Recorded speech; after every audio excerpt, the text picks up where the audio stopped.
Today on the podcast, I have my wife, Brittany Millsap, talking about motherhood, early childhood, and what it's like to transition from being a single woman to being a young mother.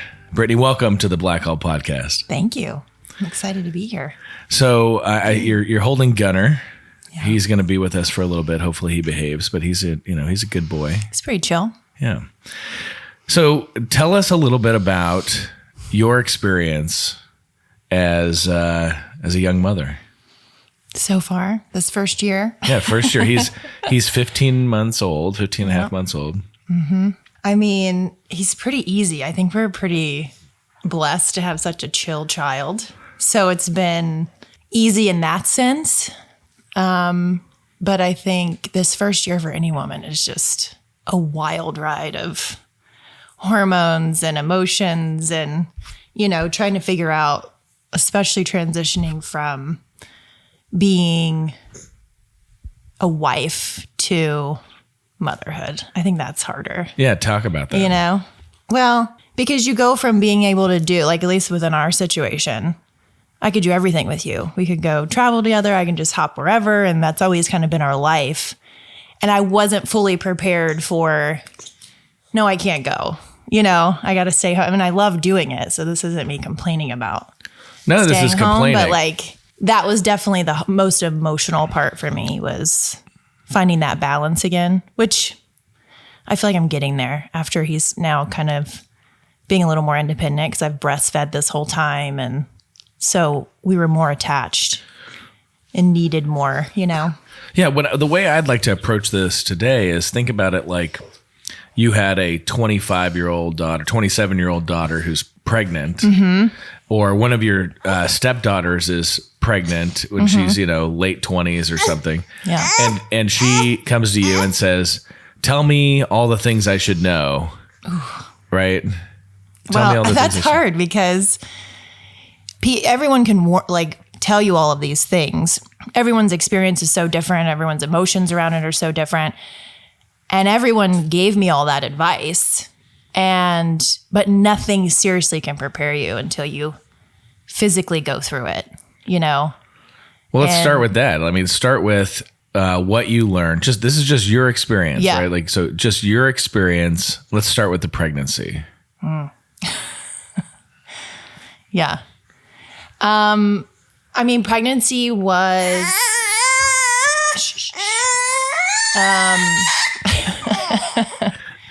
Bud, you're okay.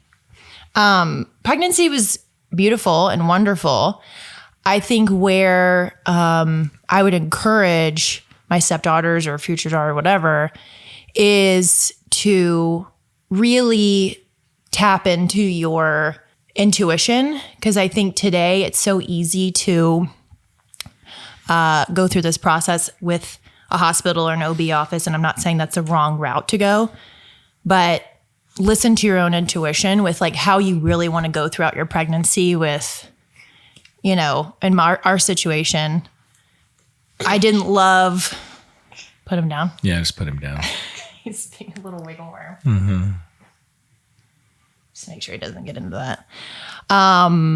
The medicalized part of it I hated, because I never went to the doctor's office. I've always pretty been healthy and haven't had to go do all these things. So going through being pregnant in today's society, there's so many scans and tests and ultrasounds, and I hated it.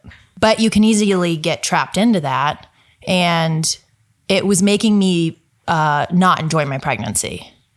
And so that's when I kind of had this come to Jesus moment where I was like, this isn't how I want my pregnancy to go.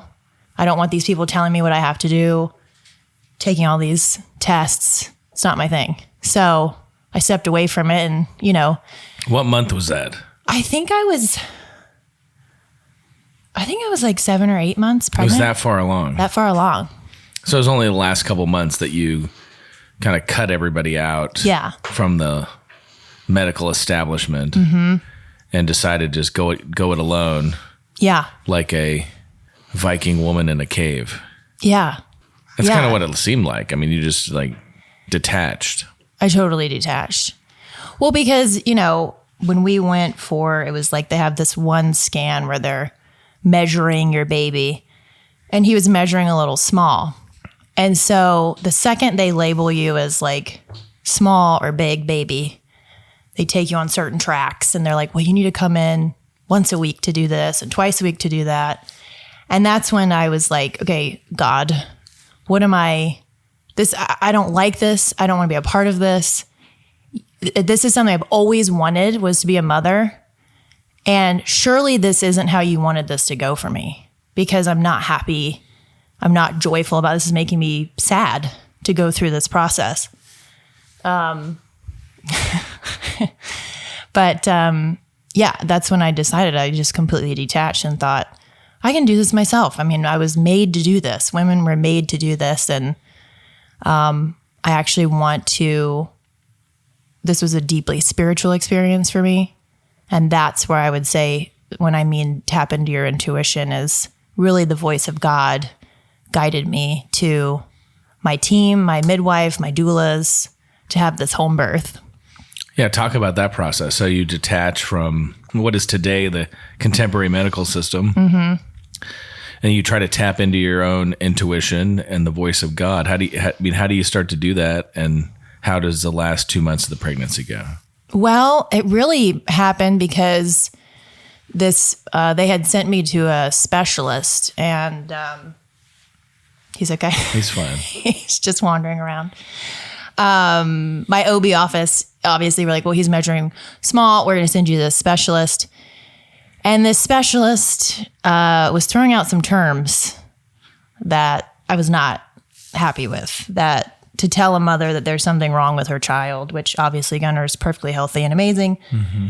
And that day I got in my car, and I've never cried so hard in my life, and. Okay. So we're going back to you're at an appointment and they're telling you crazy things. You leave, you're crying your eyes out. Mm-hmm. And you're crying your eyes out because you don't know if there's something wrong with my child. Yeah. But you don't believe that. No, I mean, that day, that's when I was crying and praying to God, like, surely this is not what you want me to go through, if that makes any sense. Like, surely this is what it's always been in my heart, to be a mother, to be pregnant, to have I've always envisioned such a beautiful, and I know it doesn't always go as planned, but I knew in my heart, like, there's something, this doesn't seem right. Like, these people, it's a lie. And so that same day I had gotten a call from this doula that I guess I had researched, was Googling different people at one point, because my sister was like, you should at least have a doula no matter what you decide how you have a birth. And she was like, oh, your name popped up as on my website, and I thought I'd give you a call. And it was that exact day, because I was praying. I was like, God, what am I supposed to do? Like, and so she called me, and she was just like, how can we help? How can we be supportive? And she was telling me about what she does. And I just started crying to her, and she started praying for me. Never met her. Sorry. And I just felt like that was, for me, a moment where God was like, here, everything's going to be fine. She's going to help you through this process and give you the confidence that you need to make whatever choice. And I just felt like that was a moment where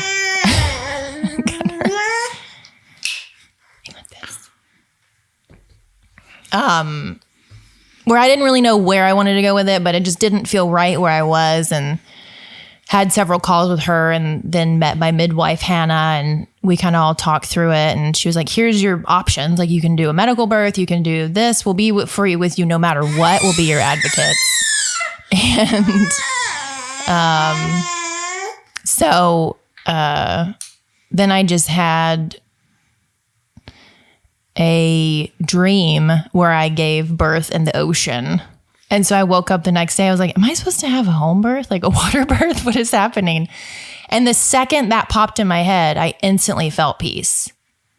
And I knew that that's what I had to do. And from that moment forward, I never felt afraid. I never felt I actually felt more empowered to then go to my OB office and break up with them, basically, and say, I'm not doing this with you.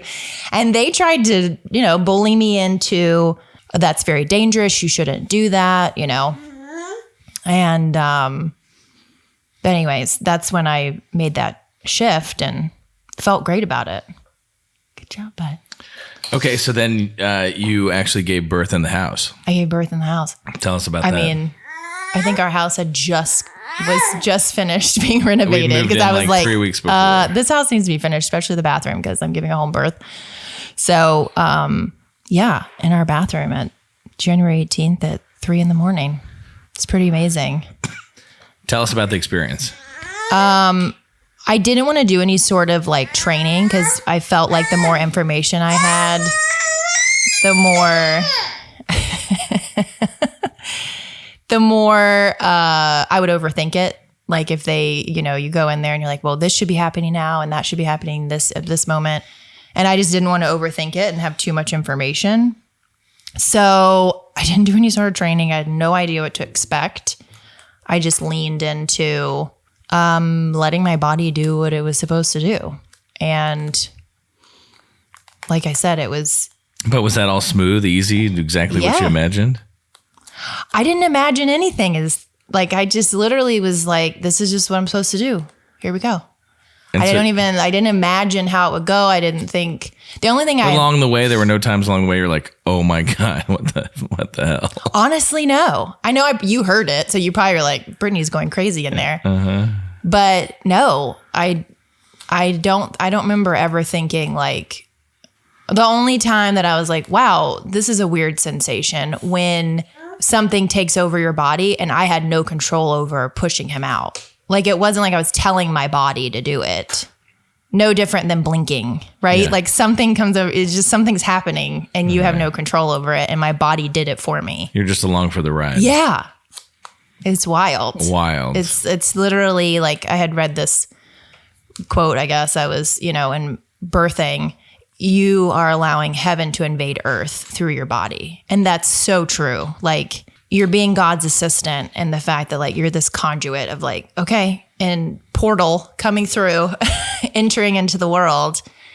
And I don't know, it was just deeply spiritual for me. So I felt like that was what got me through it. When you say spiritual, what what kind of things did you experience that would specifically make you say that? I don't know. I mean, it was just this feeling of, I felt like a priestess, like this divine being that had all this confidence and this strength and this knowing, this inner knowing that could only be explained from God, right? Like God was there, God was present, and he was speaking to me the whole time. And I was talking to him. Like I had my eyes closed the entire time in like the deepest meditation I could have possibly been in. And I was so in tune with my body and so in tune with what I felt like God was telling me throughout this process. Like with every wave of contraction, it was like, okay, God, like here comes another one, that, because it was just me, like everyone's hands off. The doulas, the midwives, like they're kind of back in the corner, like watching, making, they're really only there if something goes wrong or if you really need their assistance. But so it was very empowering, to be able to do that. And the only point that I imagined throughout my pregnancy of what it would be like is the second that I'd pull him out and have like be crying, like, oh my gosh, I just had this baby. But I wasn't. It was because you're in like this, almost what I can explain is like when you run, you have like a runner's high, and then you're in this like euphoria. And I don't know. It was like I pulled him out and I just was like, of course he's here. This makes sense. Like it wasn't like this overly emotional, like, moment. It was just like, yeah, here he is. We did that. That's the wild thing about children is that before they exist, you don't necessarily have any idea what they'll be like. Yeah. And then after they exist, it feels like they never could have not existed. Right. Yeah. Yeah.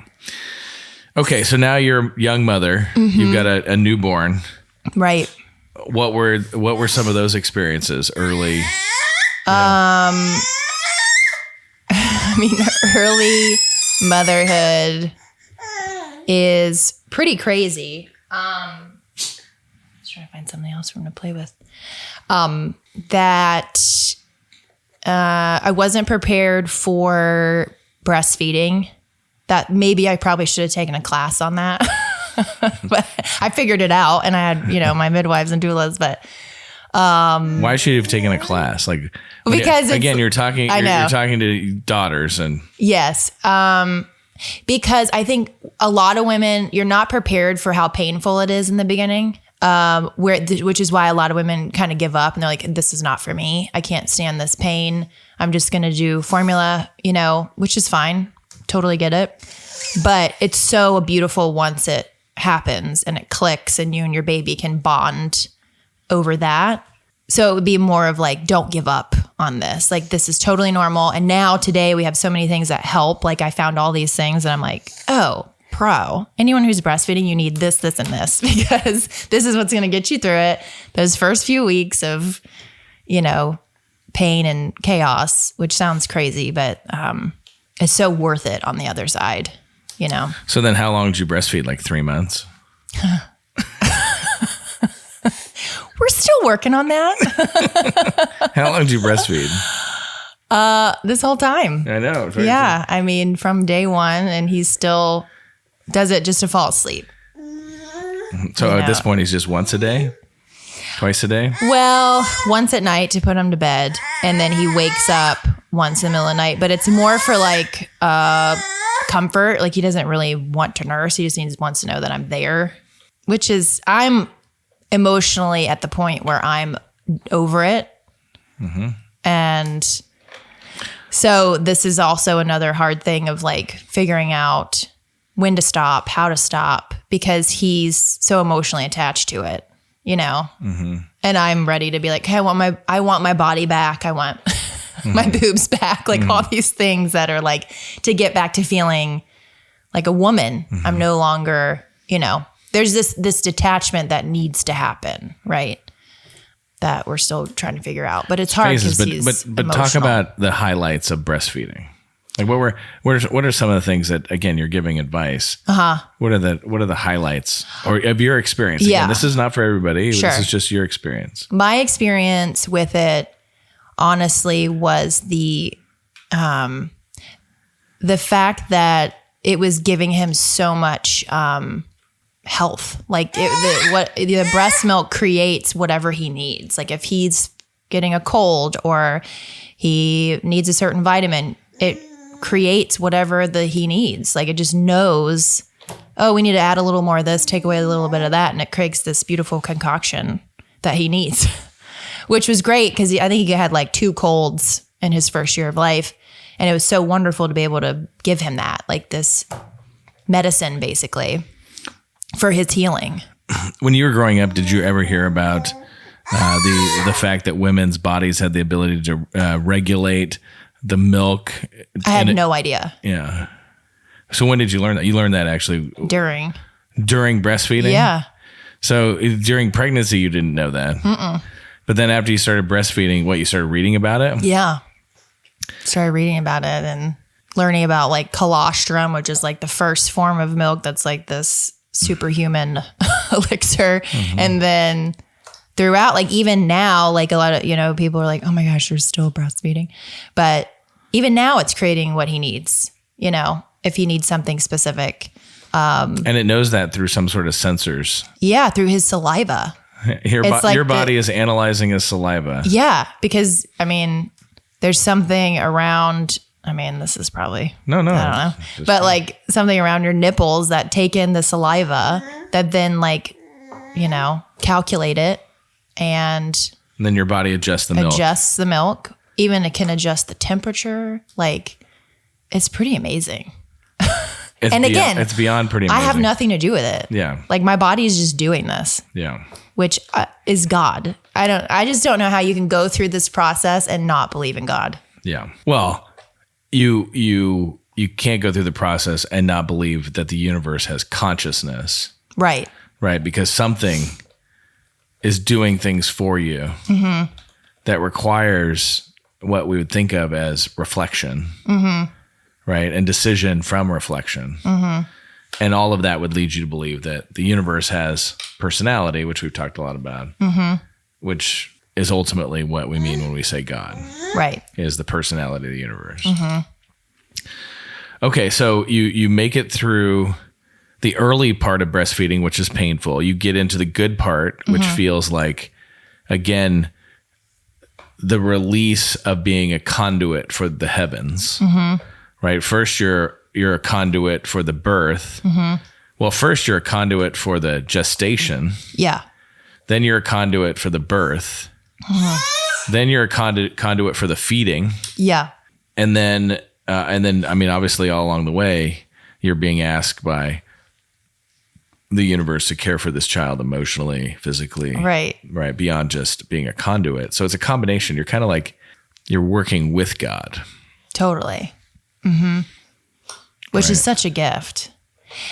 And I feel like, especially in today's climate politically and things going on in the world, it's detaching women from that. And even being in the medical system, it was like, I felt like it was detaching me, and it was like, I can't go through this without you. I can't make a decision without you, and screw your intuition. Here's what we're saying, understand if you have like a high risk pregnancy or like medical, whatever. But if you are a healthy woman and you're having a healthy pregnancy, your intuition is there to help you. Well, it might be, it might not be. I mean, part of that is the spiritual process. So if you believe that fundamentally all humans have the antennas, have the capacity to tap into the heavenly realm and hear the wisdom of the heavenly realm, well, then you might be right? In the sense that everybody has the capacity. But as we can see from the world, every human may have the capacity to hear the voice of God, but clearly a lot of humans are not listening to the voice of God in the world. And so the same could be true about pregnancy, which is, kind of interesting to reflect on, is that if you are in tune with the voice of the universe, then pregnancy might feel more natural because you don't feel like you're doing it alone. You feel like you can trust your instincts, your intuition, and you can trust that the universe is working with you. Right. Now, if you don't tap into that, and that's not a part of your everyday life and not a part of your life in general, then pregnancy's got to feel really scary and daunting. Yeah. Right? Sure. And if that's the case, then, there's a lot of markets, a lot of economic markets that appeal to fear. Yeah. Well. Right? And so it would be natural if you weren't in that place where you were feeling comfortable and tapped in and like you were relying on God, then you'd want to find somebody who is an expert to help you through this really weird, really weird unknown time that you obviously, when you're growing a baby, you realize like, I'm not willfully growing this baby. Like there's stuff happening to me that and a lot of people don't think about that before they're pregnant, maybe. Yeah. And suddenly that freaks them out. Now, the truth is none of us know why our heart beats, right? None of us know really like why any of the functions that happen in our body that we have no control of. Like I don't wake up in the morning and tell my kidneys to filter. Yeah. Or tell my liver to regrow itself.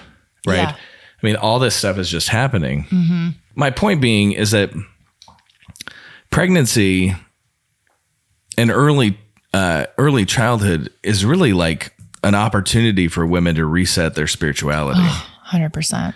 Yeah. Right. Because no matter what path they'd been on to that point, now they're being placed in a situation that if they're intuitively engaged at all, is undeniably calling them back to the spiritual. Totally. That's what I was going to say. Like, I feel like this is when you become pregnant, it's a call to.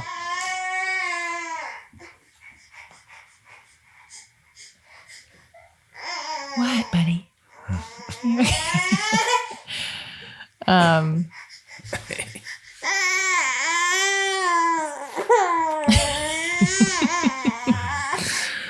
I love how we started this out. It's like, he's so chill.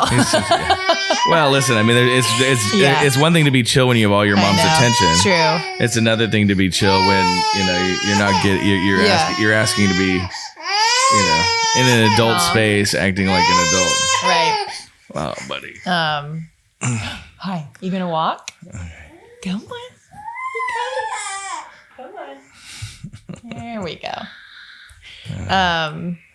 But it's definitely a call to that. And that's what I mean, that I feel like society, because we've created all of these things to help women out and to make this transition easier, or to help single women, or to help, moms that are overwhelmed. And there's a lot of great things about it, but it also takes away your clarity on what you're naturally called to do. Because it's so easy just to be like, well, I'll just buy this and do that and, detach. Right. So then you get pulled into the direction of the next gadget. Yeah. Yeah, the next gadget, the next necessary process. Right. Whereas if you tap into the spiritual side of that, then you might just relax into the knowing that you have the intuition to do it, and God will show up with you. Yeah. Yeah. Yeah. Yeah. Okay, so now you've gestated, you've given birth, you've learned to breastfeed. What's the next challenge for a young mother? Like what we're experiencing right now. Yeah, exactly. I mean, I think the hardest part is being, honestly, a mother in modern society is really hard. Like, I think motherhood would be a lot easier if we lived on a farm and this was my whole life and I was able to be, I'm able to be a stay-at-home mom now, but there's no desire to get back out there, right? Like now it's a point where I'm like, okay, I want to be able to go to lunch with my girlfriends. I want to be able to travel with my husband. I want to be able to do these things because that's what I do in modern society. So, and I'm grateful that we have wonderful help with Gunnar, so I'm able to start doing those things again, which a lot of women don't have that help and don't have a tribe that can, watch the baby while you're able to go out and do your things. But which causes a lot of guilt. So there's like this constant feeling of guilt no matter what for a mom. What's the guilt?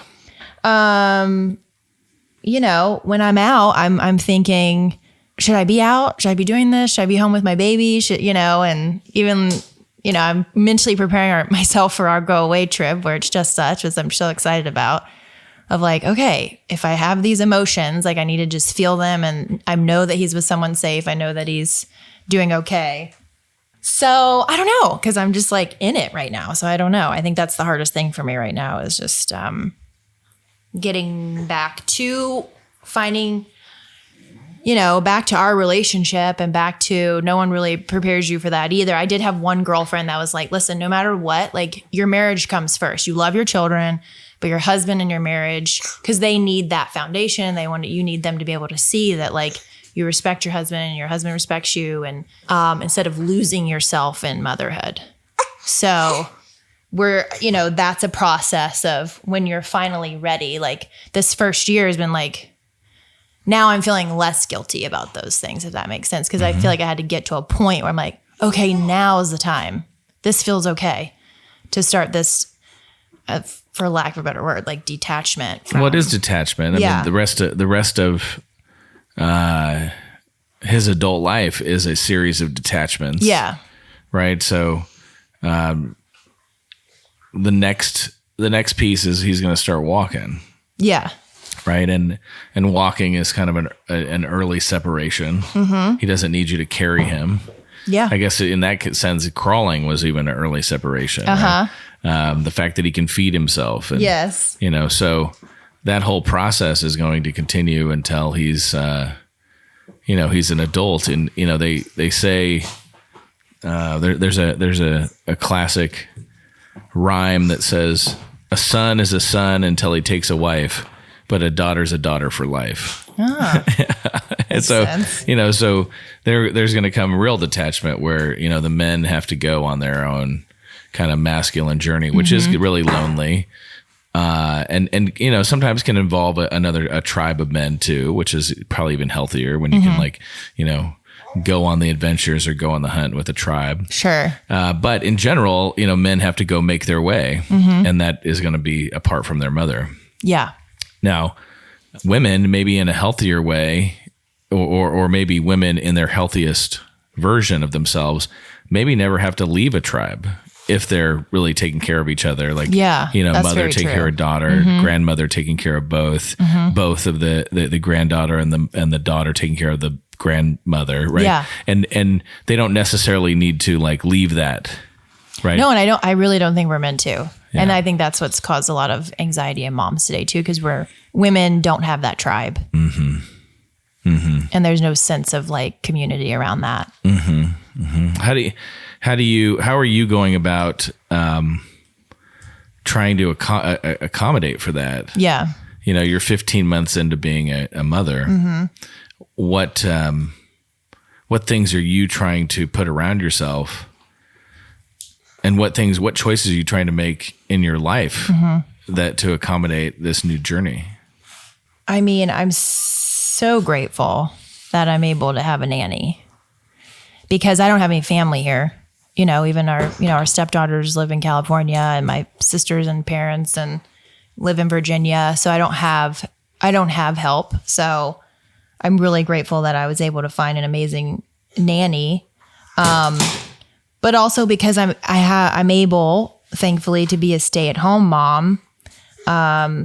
So most of my day, I do just get to hang out with him, and I love it. I love being a stay-at-home mom. And then when I'm ready to go out, I have her. But I think, if we ever have more children, I would for sure probably have a postpartum nurse, someone that can come help and cook and help me have the time to heal and help with him. And I mean, I have to hire my tribe at this point. You have to hire a tribe. I'm grateful that there's women that do it, but I also don't want to feel guilty about that. I don't want to feel guilty about being able to have that opportunity and the financial opportunity to do that, and it's not just for me to go out to lunch with my girlfriends. It's also just that mental space of having a moment, to myself and get back to, being able to sit through a prayer and meditation without having a baby crawling all over me, and being able to be present in those moments. Those are important to me. But I think, especially in small town life, it's so wonderful that these people have their mama lives down the road and their sister and their cousins and everyone's so involved. It's such a cool thing. They sometimes might not realize that because they haven't lived the alternative. Right. So sometimes that can probably feel pretty invasive in a modern society that's telling them about all the things they're missing out on. Yeah, that's true. So I don't know. I think it'd be nice to have family that live closer at this point. Throughout my life, I was I'm fine. I've lived all over the place. I've bounced around. I don't need family close by. I'll just go visit when I can. But now that I have kids, I'm it'd be kind of nice if my parents lived a little closer. Well, that's why, so many women move back by their parents after they have kids. And that's why if you're a young man and you're choosing a wife, you better be very thoughtful about where she's from. Yeah. Because probably when you start having kids, she's going to start really contemplating, going back near her parents. I mean, if she has any, decent relationship with her parents, let's grab him because he'll destroy all the glasses so fast. He's very curious, which is good. Curiosity is, you wouldn't want to try to teach curiosity. You need the curiosity to be embedded. He's definitely got embedded curiosity. He does, for sure. There's no doubt about that. There you go. Okay, so now what are some of the other surprising delights that you've experienced in the last 15 months? I don't know. I mean, I think I'm just, every day I wake up and I look at him and I'm like, oh, wow. Like, I'm just so in awe that I have a child. And he's just, you always imagine like what your children are going to look like and all these things. But I don't know. I think every day just feels like such a gift, even though it's like stressful and I'm tired. And some nights I'm like, can we just, sleep through the night? But it's just so amazing. And like now, especially at his age that he is so curious, it's so cool to see how his mind is working and like, what is he thinking? And, what is he paying attention to? What are his mannerisms? I'm like, oh wow, he was paying attention to how I'm like putting my lipstick on. Because the other day he like grabs my lipstick and puts it on his mouth, because he like knew where that went. Yeah. No diddy. But anyway, it's just really cool to watch this human experience life. And also it brings out this inner childlike sense for me of like, he's just everything. Hold on. Oh, no, don't touch that. Don't touch that. Doing podcasts with a toddler is the easiest thing ever. Wow, sir. Anyways, it kind of brings out this childlike sense in yourself that you're like, wow, I should be in awe of these things too. Like looking at the flowers, how beautiful, and just taking a moment to being super present, and not drift off into, adult mindset of like stress and, oh, I got to get this and I got to get that done. It really brings you back into the present moment, which has been really nice for me to experience. Yeah, I wonder how many marriages. So let's imagine you get married and you don't really have any. There's no spirituality that's like a part of the marriage, and then suddenly the woman gets pregnant. She's like, whether she can put the words to it or not, she's inundated with spirituality, right, in her pregnancy. Then she's inundated with spirituality in. Well, I don't know if all forms of birth have a spiritual element, like in the sense that obviously with all the ways to anesthetize today, we might miss out on some of that. Oh, totally miss out. So I'm not going to, I'm not going to say I understand how all that works, but let's just say that birth is intended to have a serious spiritual element. And then you have a youngster around, and that youngster's life is just like a constant call to a form of spirituality, like a deep awareness and a new awakening of like a way to look at the world in a very childlike way. You can understand how it could cause a lot of stress on many marriages if the woman's experiencing all these spiritual things and the man just has absolutely no clue about any of those things, or has is not tapped in at all to spiritual life. And I could see how, that could be problematic. Yeah. Yeah. I mean, that's it makes you wonder, because like during my birth, something my midwife said, because I was like, I don't really want my husband in here. And she was like, I get it. It's women's work, So it was like, but then, so if the man's not really meant to be a part of that, what's, is he on this other journey to then is like, are women called to step into this spiritual space and create this haven, this heaven on earth with herself and her children, to then allow space for her husband to come home to? I mean, I think that one of the greatest gifts, now it's obviously not a woman's job to lead her husband to find heaven, but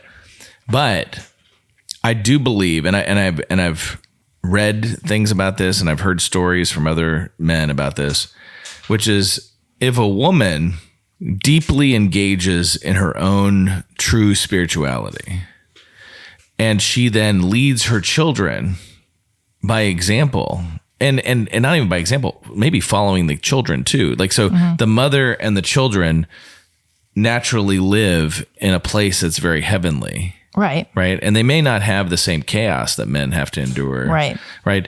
But when the men come home and they experience getting to be a part of that little mini heaven. Yeah. Or haven, or however you want to imagine it, it awakens in them a spiritual hope that maybe the world's not so broken that That's it's what I mean. unredeemable. Yeah. Right.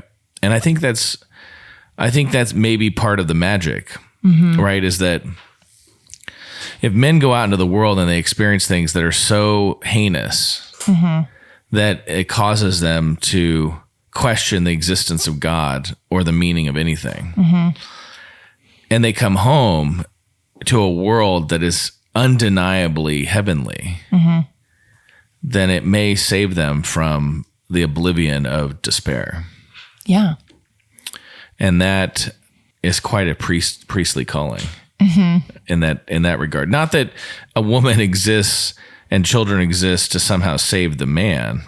That's not. Well, I think it's not just the man. It's everyone. I feel like for me, as I go on this journey, it's creating that space, like we've always talked about, like where you go off into the world and you go to battle, right? Because you're doing all the things that I don't really want to do. I don't want to go to battle. I don't want to go into beast mode and boss babe. That's not my calling. But I love creating a space for you to come home to be rejuvenated, to then go back out and do what you have to do, right? Exactly what you were just saying. But also for my community, for my family, for my children, it feels like that is a gift that I get to do, All right, we're running out of time. So now let's imagine the next couple years. What are you imagining? Why are you starting to have imagination for what the next couple years might look like? I mean, he's on the verge of walking, on the verge of talking. What are you anticipating? Life to be like? What are you learning about being a mother? What are you learning about where you might want to raise kids? All this kind of stuff that all obviously comes into play in a new way when you have a toddler. Yeah. I mean, I feel like I just got out of the postpartum brain fog. So I'm literally just now thinking about these things. But, I don't know. I think it's hard because we talk about where do we want to raise Gunnar, in the city or out in the country? What's best for him and having that balance. Do I want him to be able to travel with us and explore the world and be able to go to nice restaurants and be exposed to certain things, which we've done so far? He's very social and he's great with people, but I don't know. And I also think about homeschooling or some sort of school that's similar to that, that's a smaller, intimate experience for education that I feel like I would have loved if I had that opportunity as a child. So it'd be nice to provide that for him. So I don't know. I mean, it is a lot to think about, but just I feel like this whole time I've kind of just taken it a day at a time and things have just been revealed to me and just felt like, you know what? I think I'm going to go in this direction. This feels right. Which has made, I feel like it's helping me be a little more laid back and not so anxious, in the sense that I'm going to find the right space and time and it's all going to work out. I'm going to be able to, when I'm faced with, okay, it's now time to actually start thinking about schools and whatever. I think that's probably the healthiest approach.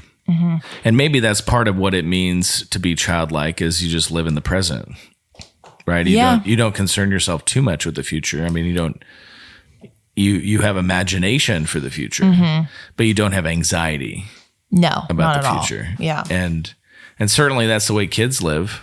Yeah. Right. He's not spending a lot of time worrying about this afternoon. Yeah. He's lost. What can I grab right now?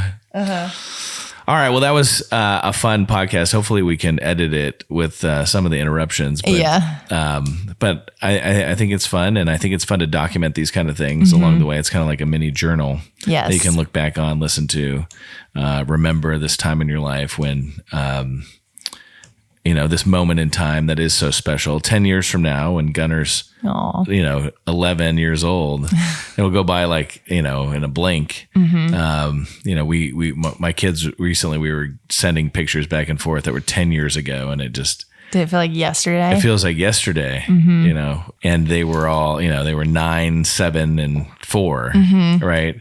Instead of 19, 17, and 14. Wild.